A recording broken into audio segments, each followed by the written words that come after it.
Ngayong 2014, masasaksihan mo na ang kwentong matapang na haharapin ang hamon ng pag-ibig. Si Yvonne, mabuting ina. Ang nanay, gagawin ang lahat para sa'yo tsaka para sa tatay. Okay? Tatanda mo yun, ha? Ang tunay na asawa. Mahal, mag-iingat kayo, ha? Asawa ko! I love you! Si Janine, dalagang ina. Papa, no! Papa! Mommy, nasaan ba ang papa ko? Kailangan ni Audrey ng male figure. Hindi ko alam kung paano at sino. Alam mo, ang ganda ng mga gawa mo. Pang-expert yung quality. In fact, I really like it.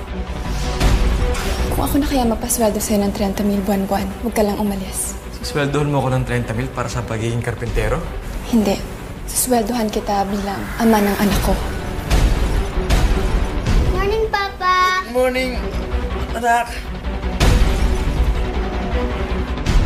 Dad for hire siya, ha? Hindi kasali ang love for hire. Victor, maraming salamat for making Audrey very, very happy today. Napapagod ka na? Ano? Kailan mo ako narinig na nagreklamo? Oo, hindi nga. Pero sa loob mo, ganun na rin yun. Imposible hindi. Dahil ako pagod na! Pagod na ako! Dalawang magkaibang babae, magmamahal sa iisang lalaki. Hindi ko ibibigay ang anal ng tahimik. At ikaw, pag-aari ng iba, inagaw mo.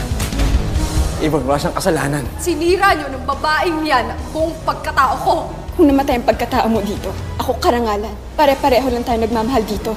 Hindi ito isang ordinaryong kwento ng pagtataksil. Paano kung ang tunay na asawa magiging mistress at ang mistress magiging tunay na asawa? Kahit ano pang sabihin mo, akin siya.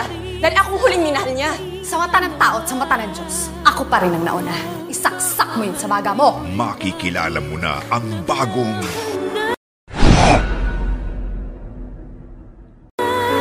Two Wives. Ngayong October 30 na sa ating prime time bida.